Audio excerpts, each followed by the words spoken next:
Hello, amazing entrepreneur. It's Tash Corbin here, and welcome to another episode of the Heart-Centered Business Podcast. This is episode number 292, which means you can find all the relevant links and show notes for today's episode over at tashcorbin.com/292. In today's episode, I'm going to share with you how consent in marketing actually increases connection and conversion. I am very passionate about consent-driven and consent-based sales and marketing, so this is going to be a particularly juicy episode. Let's dive in. I'm Tash Corbin, and this is the Heart-Centered Business Podcast. When it comes to making sales and marketing in your business, there are so many toxic strategies that are being taught, particularly for online business. Now, it must be said that a lot of these strategies do work. They are playing on people's emotions, they are bypassing consent, and they are using emotional manipulation in order to get sales. So when it comes to working out whether your strategies and marketing tactics are appropriate for you to use, whether they work, whether they are grounded in consent and all of those sorts of things, it can be a very grey area. And a lot of marketing gurus and sales gurus will use the fact that it works as a justification. You know, we need to pick our strategies by the numbers. And even though we might not think it's a really good strategy to use, if we want to change the world, if we want to help people, if we want to heal people, if we want to be of service, then we need clients. And so therefore we need to use some of these strategies. Everyone else is using these strategies. It's not illegal, right? There's a lot of justification out there for using strategies that are triggering trauma, that are bypassing consent, and that are ultimately toxic for your audience. And as far as I'm concerned, the number one rule of thumb for me and the number one driver for my decision on whether to use a marketing strategy or not is, would I feel confident and comfortable and happy for someone to use this strategy on me? And does it feel aligned with my values and how I want to impact the world? Yes, I want more clients. Yes, I want to be of service for more people. Yes, I want to help as many people as possible. But I am not willing to traumatize, manipulate, or in any way, shape, or form damage my audience or potential clients in order to make those sales. When I think about webinars that I run, emails that I send, strategies that I use, I don't just think about what the impact would be for someone who does buy. I think about what the impact would be for someone who doesn't. My marketing strategies and sales decisions are driven by my understanding of consent, not simply compliance with the law. Because as far as I'm concerned, the law is a very, very minimum baseline level of making sure that you're not doing anything illegal. That is not the guide for how I want to behave ethically and morally in my business. So, can taking a consent-driven and consent-based approach to marketing sales actually get better results for you? Yes, it can. And I want to be a beacon of that being an example for people to follow, rather than consistently over and over being told you'll get more conversion if you do it this way when talking about some of those toxic marketing strategies. So I wanted to share with you 4 ways that having a consent-driven approach will actually increase connection and increase conversion. Because if we can prove to the world, and in particular the online marketing world, that being consent-driven will actually get better results, then we can actually be the catalyst for change in our industry. So here are the 4 main ways that having a consent-driven approach will increase connection and conversion. Number 1, we are smarter now. When it comes to the ways that we're sold to, the ways that we're marketed to, picking up on toxic language or psychological tips and tools and tricks that are being used on us, we are so much more savvy to these days. We are so much smarter.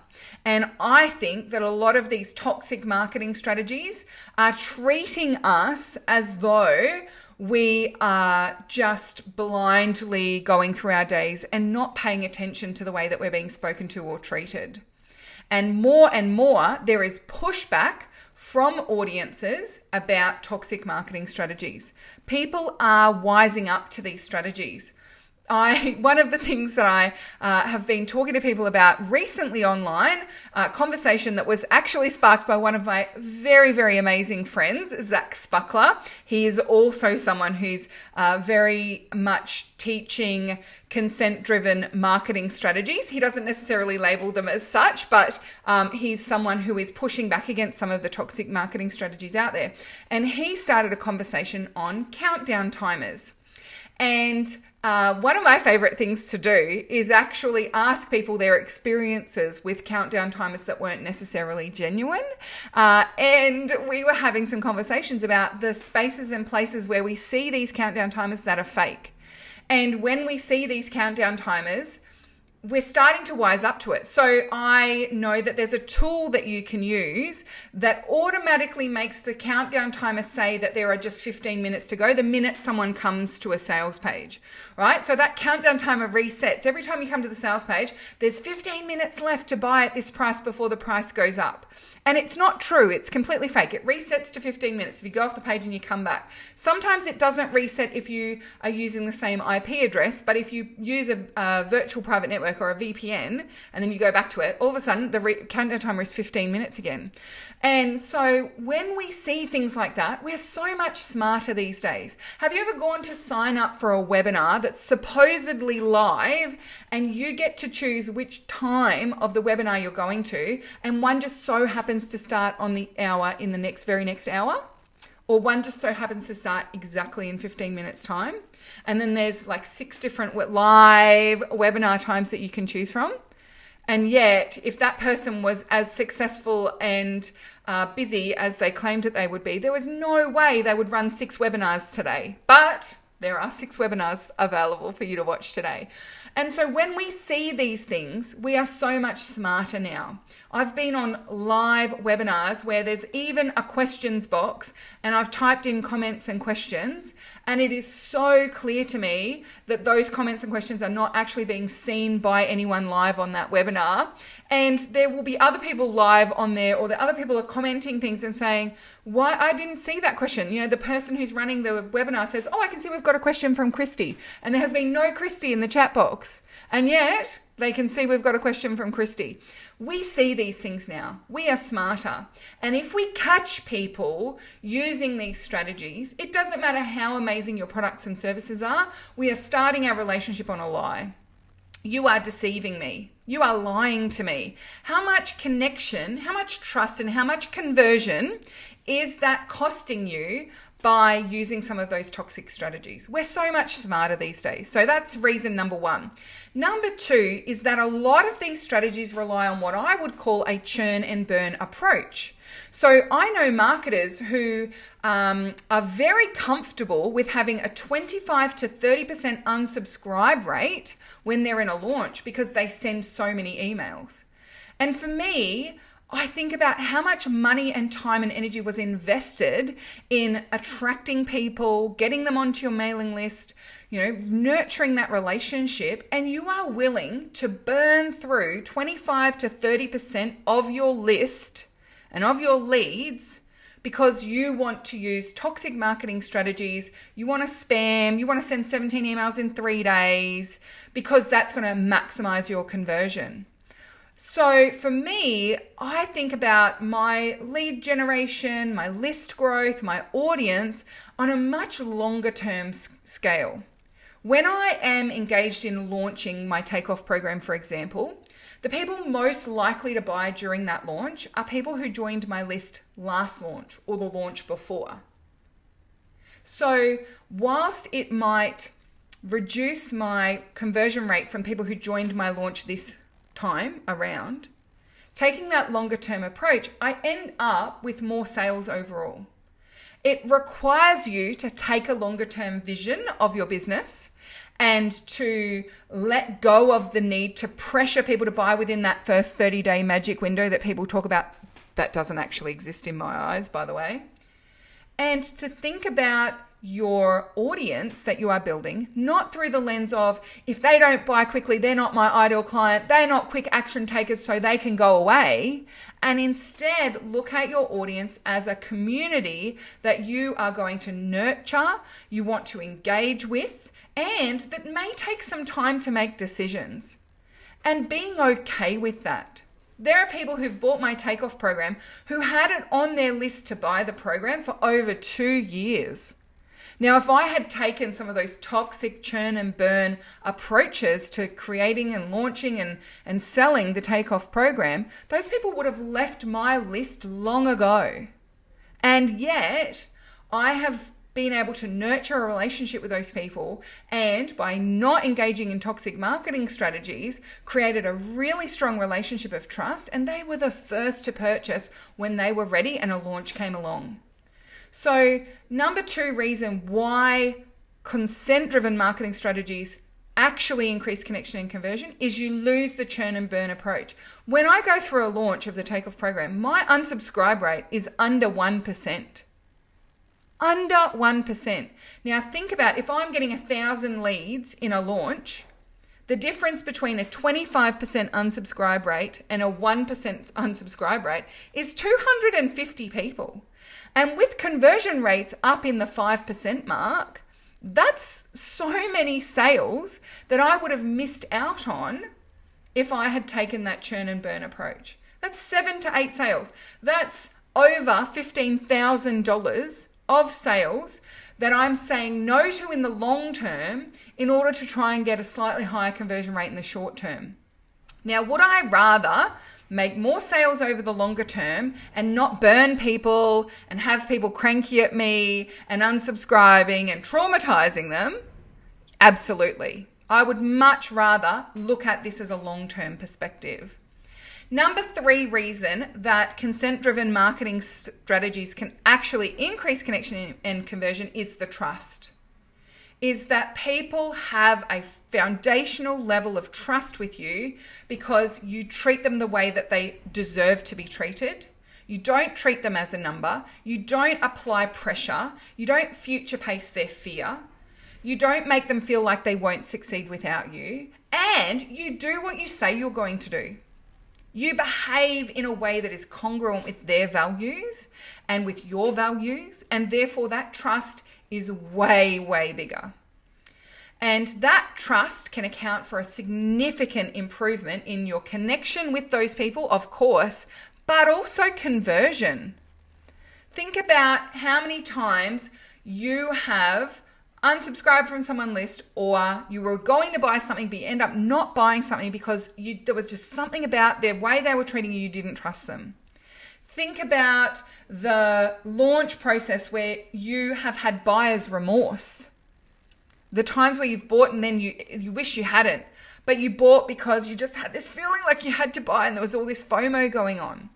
And that actually brings me to the 4th reason why consent-driven marketing actually improves connection and conversion, and that is empowerment. Rather than tricking people into buying something from you through emotional manipulation, you're helping them to make an empowered decision based on the facts and information and without toying with their emotions and using psychological tricks and tactics. And what that ends up doing is reducing buyer's remorse.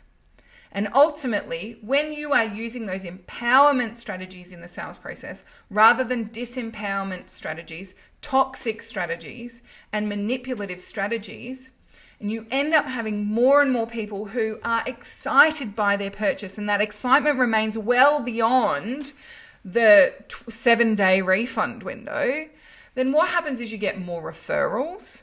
You have more people who finish the programs, more people shouting about your services. You have more people who are actually engaging in your affiliate programs or helping to spread the word when the next launch comes along. You get more amazing reviews from people because you didn't sell to them out of fear. You didn't sell to them using emotional manipulation and psychological tools. Instead, you ensured that those people had the information that they need to make an empowered decision, and you sold without having to resort to that trickery. So, what are some examples, now that we know that consent-driven strategies are actually there to create more connection and more conversion, what are some of the strategies or things to look out for? Because here's the thing. A lot of marketers and people who teach launch and teach sales funnels or sales pages, copywriting, all of those sorts of things, a lot of people will tell you that it's not fear-based or fear-driven, but they don't even realize that they're using fear-based or fear-driven strategies because they're just teaching what they were taught by someone else. A lot of the time, it will be dressed up as an empowering sales strategy, but it is actually built on something very toxic.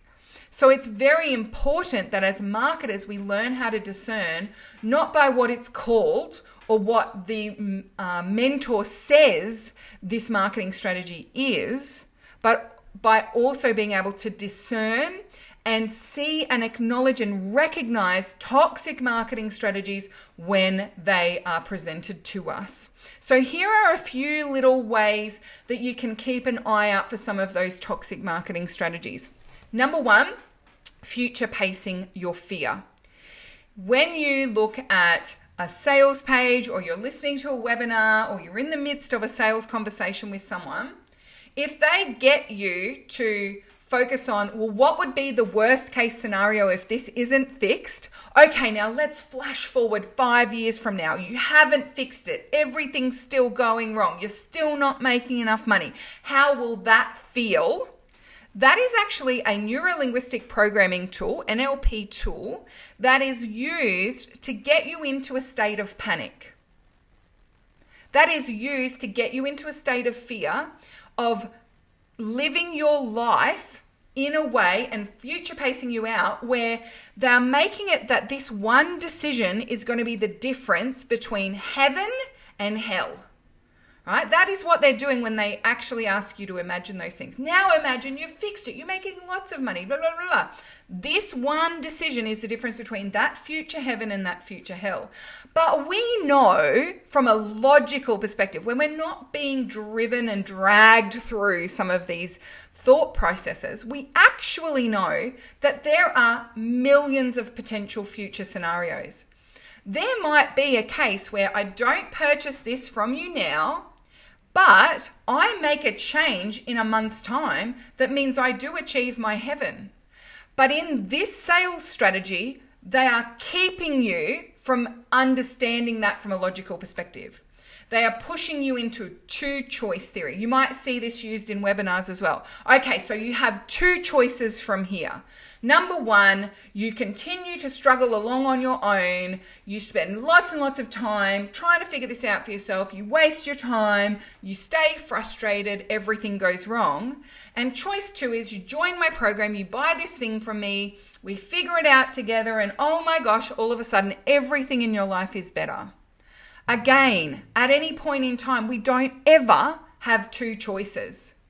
We always have an array of choices in front of us. One of those choices is to purchase. But what the sales strategy is trying to do is make you feel that there are only two choices: buy and succeed, or don't buy and fail. But there is another third choice, and that is don't buy and succeed. But they do not want you to be able to logically get to that understanding in this sales process. It is a choice between success and failure, and the choice to succeed must include buying from them. Anything that puts you in two-choice mode is a toxic marketing strategy. It is making people feel that they do not have the capacity to succeed without purchasing. That is not consent driven, and that is not empowering. And then another one to look out for, and there's lots and lots, and I'm going to let you know about how you can learn more about consent driven strategy shortly. But another little one to look out for is the guilt-ridden email, the guilt-ridden copy, right? So I had someone send me through their email sequence that they'd created for a sales funnel recently. And I love for my VIPs, I love going through their email sequences and helping them to really make them sing and shine and be really connected to who that person is. I love email sequences. Anyway, that's a whole nother thing. But someone sent me through this email sequence, and she had created this email sequence using some swipe copy that she had purchased from someone who claims to have the highest conversion emails. And if you use my emails, they're going to be highest conversion, and all you have to do is just sub in your bits and everything will be okay. And one of the emails started with, "Hey, first name, you did get that recording that I sent through to you, didn't you?" And I just want us to stop and think about this for a moment, right? Oh, you did get my last email, didn't you? All of a sudden, what is the emotion or the feeling that email is trying to put upon the person reading it? It is guilt. It is making that person feel like, oh my gosh, have I missed something, right? Of course, that email is going to, get people reading it. Yep, I totally understand that. But the device used to get that person to read it is actually guilt. Is that really how you want to make people feel? Now, this could send me off on a very, very feminist rant right now, but I'm not going to go all the way into it. But one of the things I want you to think about is the fact that a recent survey of women in the United States found that over 50% of women have experienced having sex with someone because that person made them feel guilty for not wanting to have sex with them. And I've been looking into a lot of rape culture and toxic strategies and toxic experiences of women. I'm a devout feminist, and I am very, very much into understanding abuse culture and all sorts of things at the moment. And so I'm really deep into some of these articles and this research. And just reading that statistic alone, I had a conversation with some girlfriends and I said, I'm really interested in this because I actually think it's 100% of women who have had sex, have likely had sex, mostly driven by the fact that they felt bad for the other person. And it doesn't even have to be about sex. Think about all the things that you've ever done that you really didn't want to do, but you felt bad for the other person. Think about all the things that you have wished that you didn't say yes to, but that person made you feel bad for not wanting to say yes to them. And so you ended up saying yes to them. And now I want you to think about the fact that as a marketer, you are playing on that understanding of how people engage with the world and using that to make a sale. It just makes me a little vomity in my mouth. And yet, so much marketing advice and so many marketing strategies are built understanding this psychological phenomena. And I just feel like if we as women and non-binary folks don't stand up to this behavior and role model the alternative, which is deeply grounded, consent-driven strategies, then I feel like we are doing ourselves and the world a disservice. Now I want to say to you what that sentence said again, and just think about it through this lens. You did get my recording that I sent to you, didn't you? Right? It is implying that I, as the reader, have done something wrong. I've missed something. I haven't replied. You've gone to the effort of sending me something, and I haven't even read it. I haven't even replied. How dare I?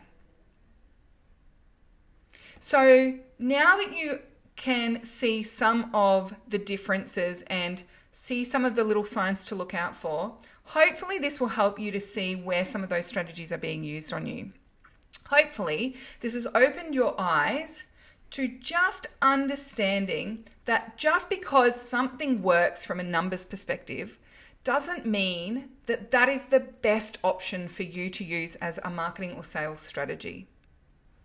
Now, if this has got you very excited about understanding consent-driven marketing and consent-based sales, one of my upcoming mega masterclass marathon topics happens to be consent-driven marketing.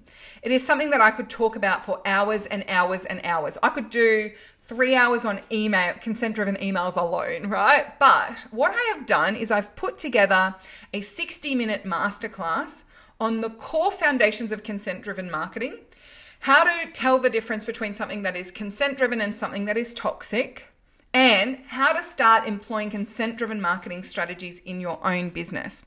I will put the link to the Mega Masterclass Marathon in the show notes for today's episode over at tashcorbin.com/292.